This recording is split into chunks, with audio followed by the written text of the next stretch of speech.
What's going on, guys? My name is Jaden and I am the founder, CEO of Gravitate. Thanks again for joining me today for another video. But also what I want to do with this episode is try to figure out how to make it also into a podcast. I don't know if any of you have heard of Russell Brunson, but basically he has a podcast where he just talks in his car, and I'm hoping I can do the same type of thing here. So depending on where you like to listen and learn content, you can either listen to this via podcast or watch the video where I'm going to show you through things. But if it sounds like I'm explaining things and over explaining things in this video where you can see the buttons that I'm clicking, it's just for that purpose. I'm going to take the audio, put it in podcast format, and push it out that way. So basically what I want to do today is respond to a comment that I had on YouTube, basically about running traffic to an e-commerce store from Facebook. And I just want to show you through the whole process and talk you through the process.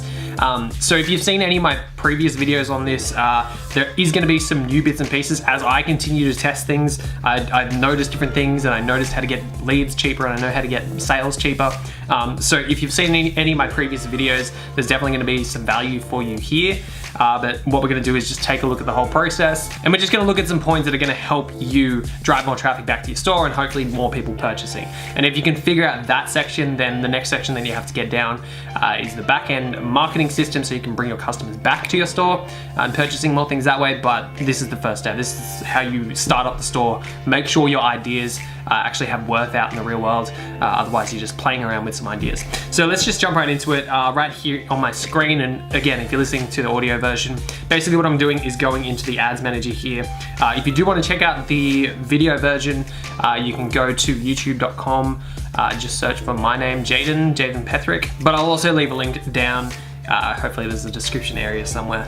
So anyway, what we're gonna do is just jump into the Facebook Ads Manager, and we're just gonna look at some different aspects that I want to draw your attention to. So if you haven't set up an ad ever before, it's pretty easy to do so. You can just go to Google and write in Facebook Business, I believe. And hopefully my screen has popped up if you're watching the video version here. So over here we've got Business Manager Overview Facebook. Just click on that one. If you haven't created an account before, basically you can come up to the blue button up here on the top right. So there's just some icons and information about an ads account, but we just want to go in and make sure that it's set up so we can go through and start advertising. Basically, I already have mine set up, so what I'm gonna do is just go to my Facebook page. Up in the top right, you can go to the drop-down menu, and then there's just a manage ads section. And what I'm gonna do here is just start building out an ad and show you some things that you need to keep an eye on when you're setting up your ads that always stand true. Even if you're taking these ideas and using them on Google, using them on YouTube, it's the same ideas that you want to use on those advertising platforms. So I'm just gonna go into my account here, and up in the top right here, I'm gonna click on create ad. So now we're just gonna start going through this, and I just wanna draw your attention to a few things. So first of all, what I always do is set up a conversion type ad, because I want conversions on my store. I don't want clicks, I don't really care for that. I just want the conversions. If you can't make a sale in your store, especially in e-commerce and drop shipping, if you can't make a sale in your store, something's wrong. So we always want to go with conversions. We don't want to just mess around with things that we don't really care about. We just want to go straight for what we want. So we want conversions. It doesn't matter what we do here in terms of campaign name. We're going to continue through, and we're just going to go to this section up here where it says conversion type, and we're going to make sure it's set to purchase.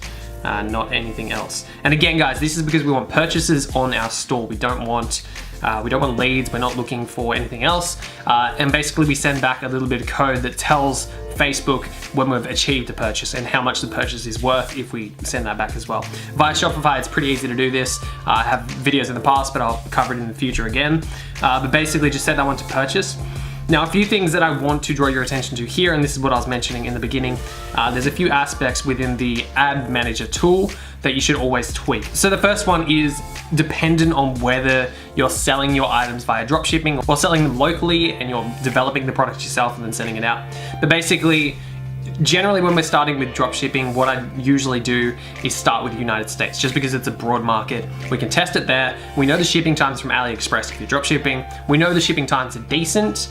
They're not greatest, they're about 2 weeks. Basically, we know the shipping times, we know that we can find people there, and then if we can test in that market, we have other markets to go into. So what I generally do is up here, because I am in Australia, obviously, I'm gonna change that to United States first of all. And then I'm gonna come down to the age section down here and change that up to to 22, the minimum age. And this is because I want people with credit cards, I want people who can make the buying decision by themselves. So there's no friction when they come to our website. Basically, the ad's gonna be specific. It's gonna say, hey, come to our website, buy this item, get it free plus shipping. We want them to be able to make that buying decision. We don't wanna have to have them go to the parents and say, look, can I borrow your credit card, so on and so forth. We want them to be able to make that purchasing decision. So that's the first thing. And then the second one down here, and this is the best way you can go out there and create your ad. So when people go out there and first start creating ads, they generally have the tendency to just target people that they generally think would work for them. So let's just pull up an example here so I can run through it with you. So AliExpress.com, if you're drop shipping, you know this website, you're familiar with it. I'm gonna pull up a cat watch and see if we can figure out some places to sell this in. So I did sell this previously. This was one of my products that I used to sell, but I don't anymore, so I'm happy to show you guys. It was actually this one here. As you can see, it's $1 to $1.63. I think I used to sell it for $9.95. So yeah, that's the idea of dropshipping. If you haven't heard of it, basically you can get it from this website, you can get it sent to your customers cheap. As you can see, ePacket here, the total cost is gonna be $1.88. Then your margin is what you make and take home.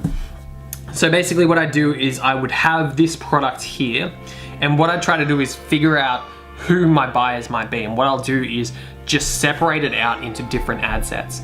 So when people start doing this, as I said, they'll just throw everything into one category and they just try to target the general group that they think of. So if it was this cat watch that I had in my other tab, they think people who like cats, maybe people who have cat profession. They just go through this targeting section over here and just start choosing people who are in that cat niche.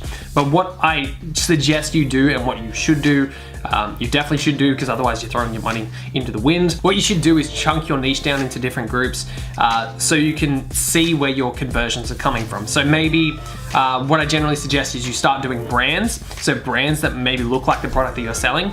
So again, if you've been following the channel, we did one with camping where we sold.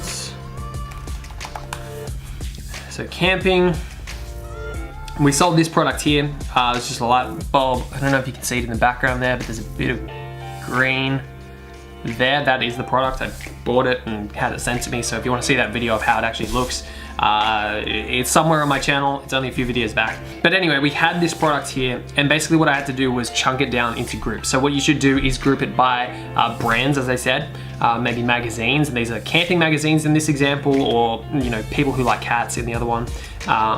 Types of, so if it was types of camping, maybe you could say like the adventures versus just the general, or the people who camp in RVs, or glamping I know is another one. And then in the cat niche, it'd be something like types of cats. So what you want to do is just figure that out. So you want to say, okay, I can find a group within magazines, I can find a group within brands, and then you want to split those out into different ad sets, and then spend $5 a day per ad set to find out where your customers are actually purchasing.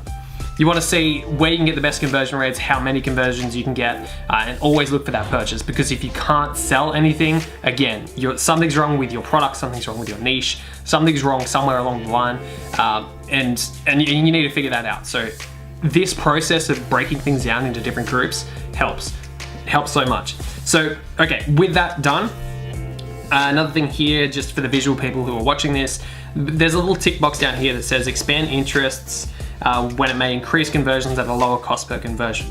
Untick that one, because basically what it will do is increase this potential reach. So again, if we had the example of camping, for instance, if you didn't know what the camping brands were, you can just Google it, camping brands.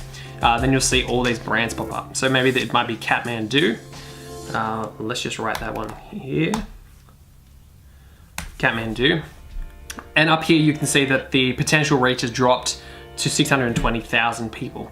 Now, if we tick this button down here, you'll see that it shoots up to 200 million people. And that's not what we want to do. We want to keep it within that small ad set small group so we can see where the conversions are coming from again. From there, we'll just understand everything. We'll understand, okay, our buyers are coming from this one. We could scale up that ad to $10 a day instead of $5. We can keep growing it to $30 a day, $40 a day, whatever the case may be. At least you'll have some data there to back up your decisions that you're making. So that's that there. Okay, cool. So with those 2 or 3 things in mind that I just went through there, setting your conversion type to purchase, starting with United States if you're drop shipping, bringing your age up, your lower end of your age up to 22 of your targeting, and then also splitting your targets, splitting your groups or ad sets into different groups, so magazines, brands, types of things. It could be occupation within that niche. So yeah, I'm not gonna go into everything there, but basically just think of what different type of groups that you can target within your niche. That's the overall concept there. So once you've done that, the last thing that I need to touch on is the lineup of your ads to your actual product. You wanna make sure that your image matches your description, matches your headline, matches everything, and that it all flows through to your sales page and through to your checkout. You want to say, if for instance you're doing a free plus shipping offer, you want it to say, get it free, just pay shipping. You want your image to show the product, show how it's used maybe, and then say, get it free, just pay shipping. You want your description to say, we know you love camping, call them out. Say, hey, we know you love whatever niche. So basically you say, we know you love camping, get this, whatever your product is, for free, just pay shipping. And then on the product page, you wanna say it again, get it free, just pay shipping. Or be quick, free for a limited time, just pay shipping. You just wanna make sure it's clear so that anyone clicking on your product sees something on the next page that they expected, so they can get through to your checkout process. If you just send them to your page and you say, get it free plus shipping, but then there's a bunch of different things happening on your page and they can't even find the product that they want, it's not gonna convert for you very well and you're just gonna be throwing money in the wind. It's better to just test a straight line of a process from Facebook right through to the actual sales page. So then the last thing that I want to touch on, and this is from just me testing things over the past few days. If you scroll down here, so again, you're gonna set your daily budget at $5 per ad set, but down in the placement section here, it's automatically checked as automatic placements, and it says it's recommended. Basically, this will put this everywhere Facebook can advertise. So it's gonna be Facebook feeds, Facebook's instant articles, which can be on different websites. It's gonna be the right-hand column. It's gonna be in Messenger or on Instagram. But what you wanna do is just click on edit placements and limit it. So what you wanna do is only have it in the feeds in Facebook. So untick instant articles, untick right column. We don't want them there. Keep it in feed of Instagram, that's fine.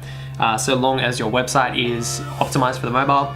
And then audience network, turn that one off as well, and messenger, turn that one off as well. This is because these conversions are way cheaper. You'll get way more purchases and way more people actually doing what you want them to do. What I found is my testing that the purchases and leads that come through if you have it on all, they're about 3 times as expensive as if you just limit it to feeds on Facebook and Instagram. So hopefully that helps. Again, if you can bring your costs down and then your conversions stay the same or they increase, or you can spend more to make more people come to your store and your conversions stay the same, overall you're gonna have a more profitable store. So just keep that in mind. Again, that was for the placements. Facebook, you're gonna do feeds, and on Instagram, you're gonna do feed as well. So yeah guys, that's it. Those are my few tips for starting out on Facebook's advertising platform. Again, if you want to just run through this video again, these are really simple tips that you can use to increase the likelihood of you getting traffic and converting that traffic and getting good quality traffic, and then being able to figure out how you can optimize from there. So for instance, if you did have a magazines group that wasn't converting, kill that ad if it hasn't converted in the first 7 days, and then you can continue to scale ads and you know, drop ads as time goes on, but at least you'll have different subgroups within your overall niche group, so you can start figuring out where people are coming from and actually purchasing. So yeah guys, that's it. Now look, if you're watching the video, basically we've got links down below for a bunch of free stuff. We've got a free Shopify conversion checklist. If you're already on Shopify and you're selling things already, we've got a scarcity app, so it basically tells your customers how many people are viewing a product at any given time. That one's free. You can make it non-real time, so you could say that there's 10,000 people viewing this right now, be quick. If you want, whatever, it's up to you. So yeah, that's free in the description below. And yeah guys, that's about all from me for today. Look, if you like the video, leave a like down below. If you're not subscribed yet, subscribe down below as well. I'm gonna try and pump out these videos each day, so let me know what you wanna know from me, and we'll make it happen. So anyway guys, subscribe down below. If you have any questions or comments, leave them down below as well. And yeah, that's all. Take it easy guys, I'll see you tomorrow in tomorrow's video. Take it easy, cheers.